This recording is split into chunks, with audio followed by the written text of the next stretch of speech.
Buenas noches, gracias por acompañarnos en una noche más de su programa Ángel de Terror. El día de hoy estaremos narrando un poco más de historias de terror. El día de hoy vamos a tratar un tema como tal o de la página de Minis Cuentos de Terror, que lo vamos a titular como Leyendas de Terror Reales del Diablo. El diablo, ese pavoroso personaje tan presente en leyendas y cuentos, que desde niños nos provocaba las peores pesadillas, concebido como la encarnación del mal en la tierra. Es comprensible que la mayoría de las historias de terror tradicionales lo tengan como protagonista, o bien se relacionen con él. Si te gusta el terror, no dejes de escuchar las 3 leyendas de terror reales del diablo que te presentaré a continuación. La primera sería el caballo del diablo. En el pueblito de Izcapulco, Guerrero, se cuenta una leyenda que ocurrió en lo que hoy es la calle Constitución. Antes de que se pavimentara el poblado, todas las calles eran de tierra o estaban empedradas por un rumbo. Salían todas las noches un misterioso jinete vestido de negro, montando un caballo igual de oscuro. Tras recorrer la calle y llegar hasta el actual Zócalo, el diabólico hombre ponía su caballo a bailar en medio de risas espantosas. Este espectáculo se prolongaba por varios minutos, aterrorizando a la gente en sus casas. No se atrevían ni siquiera a asomarse por la ventana.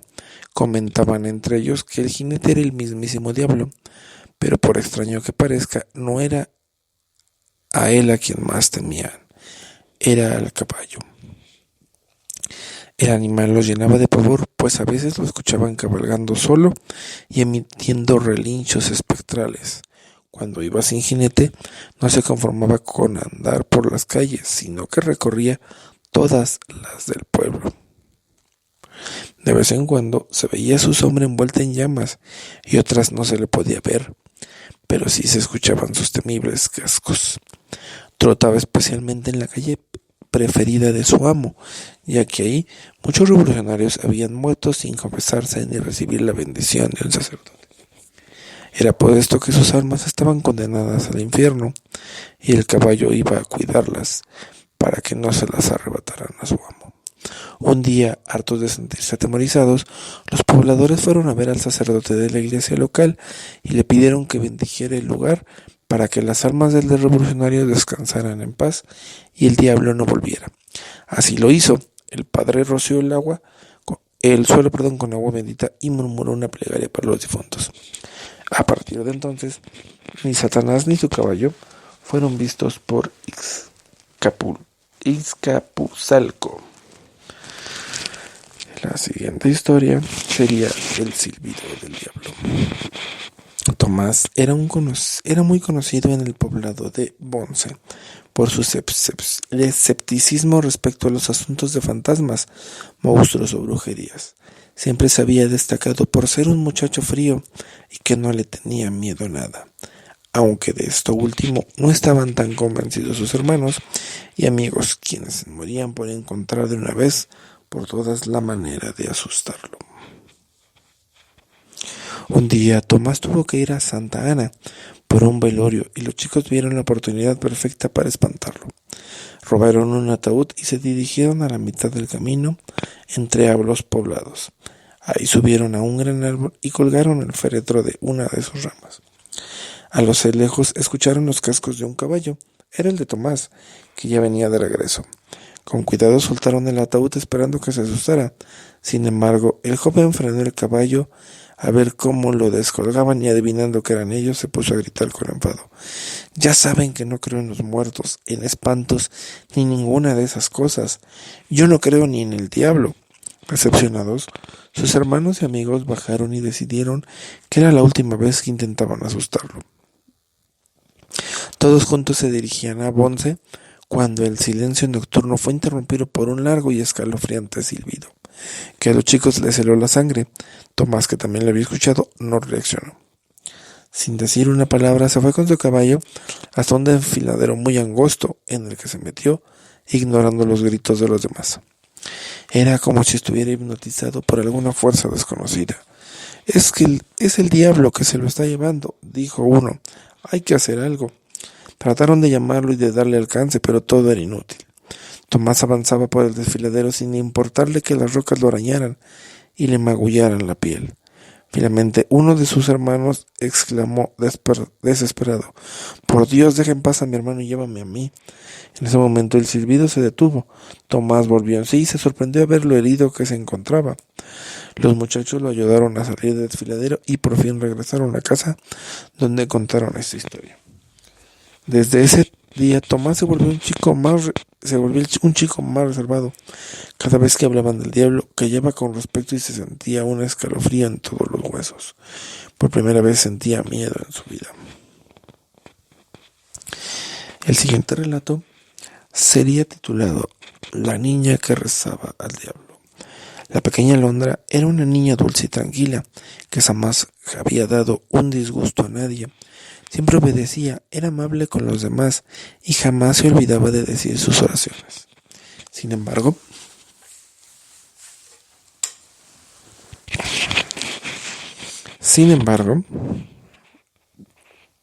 había algo que perturbaba a sus padres, y es que todas las noches, cuando la veían inclinarse a un lado de su camita para rezar, antes de acostarse, ella pronunciaba unas palabras que los hacían temblar de miedos. Y por favor, Dios, cuida mucho de mi papá, de mi mamá y de mis hermanitos y de mi familia. Ah, y no te olvides de cuidar a Lucifer, ya que ni nadie nunca pide por él. Yo lo hago. Amén. Preocupados por esta macabra escena que se repetía cada noche, los padres de Alondra invitaron al sacerdote del pueblo a visitarlos, con el fin de que pudiera analizar a la niña. Al principio, el clérigo se quedó extrañado por lo que había presenciado durante el día. La niña era un verdadero ángel y no había en su comportamiento nada que resultara escalofriante o fuera de lugar. Entonces, cayó la noche y sus padres le pidieron que mirara en el cuarto de la chiquilla. Se quedó helado al escuchar sus oraciones. Por favor, cuida mucho a mi papá, de mi mamá, de mis hermanitos y mi familia. Ah, y no te olvides de cuidar a Lucifer. Como nadie pide nunca por él, yo lo hago. Amén. Muy preocupado, el sacerdote no supo cómo aconsejar a los padres, por más extrañas que fueran las plegarias de Alondra. Lo cierto es que su conducta seguía siendo inocente. Probablemente se olvide de decir esas cosas con el tiempo, pero la niña seguía rezando por Lucifer. Un día sufrió un accidente y para tristeza de todos murió. Su familia era de escasos recursos y no podían permitirse pagar una sepultura decente. Muy angustiados por esto, lloraban la suerte de su niña, cuando de pronto un gran cortejo fúnebre llegó a las puertas de su casa. Era algo majestuoso. 6 caballos hermosos tiraban de una carroza negra, digna de una princesa, y cargaban con grandes coronas de rosas. Lo conducía un joven de belleza sublime.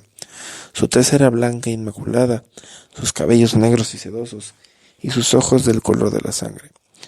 Los padres de Alondra se quedaron anonadados ante la presencia de aquel hombre, pero no se atrevieron a desairarlo. El cuerpecito de la niña fue trasladado a la iglesia para ser velado, y allí en silencio el joven lloró por ella, como si acabara de perder a alguien muy querido.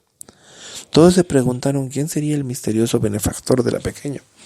Finalmente, se dirigieron al cementerio y el cadáver fue colocado en un magnífico sepulcro, hecho todo de mármol y custodiado por un ángel de piedra. Los padres de Alondra, sin soportar más la intriga, le preguntaron al desconocido quién era y por qué estaba haciendo todo eso por su hija. Por milenios el mundo siempre me ha juzgado como su enemigo, acusándome de robar, tentar, traicionar y hasta blasfemar contra lo más sagrado. Pero esta niñita, con su inocencia, su dulzura y su cariño, no dejaba de pedir por mí cada noche, y ni una sola dejó de hacerlo, a pesar de que la temían y la castigaban. Al escucharlo, la pareja supuso que se trataría de algún profesor de Alondra, y le preguntaron cuál era su nombre. Solo recuerden el final de las oraciones de su propia hija, y diciendo esto desapareció dejando un intenso olor a azufre detrás de sí. Cada invierno la tumba del hombre siempre se llena de rosas frescas. Wow. Simplemente muy, muy, muy aterradora. Bueno, nuestro programa casi está llegando a su fin. Solamente voy a leerles una historia más que se llama El Callejón del Diablo.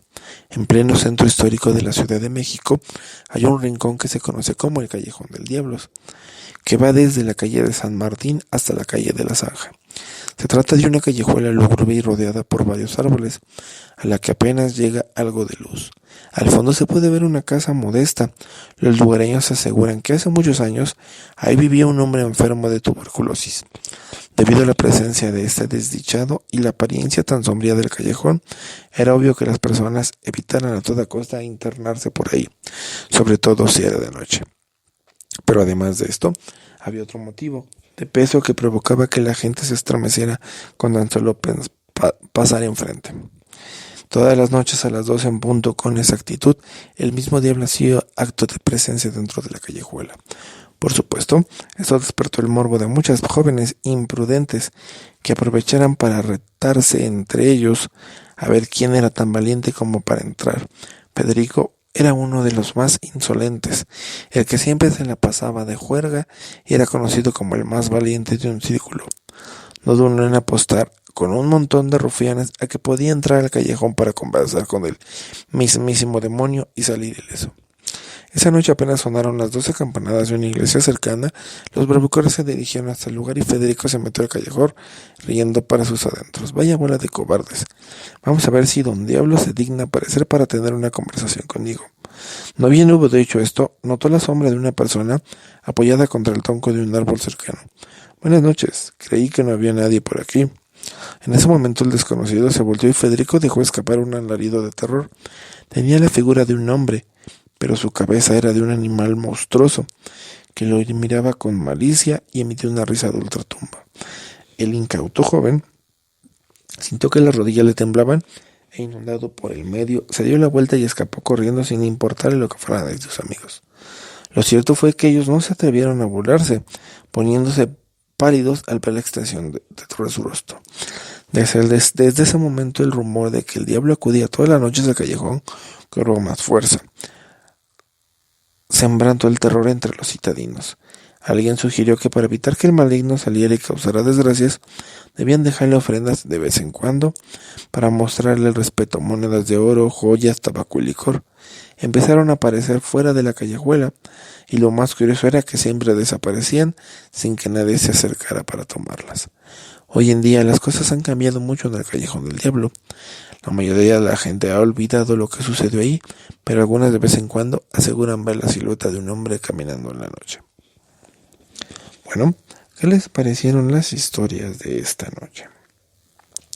Como les había mencionado en programas anteriores, las transmisiones ya serán de 15 minutos por cuestiones laborales de mi parte. Les reitero, si ustedes tienen alguna historia y quieren compartirla con nosotros, mándenla al correo angel.de.terror.mx@gmail o al Twitter @angeldeterror1 @angeldeterror1.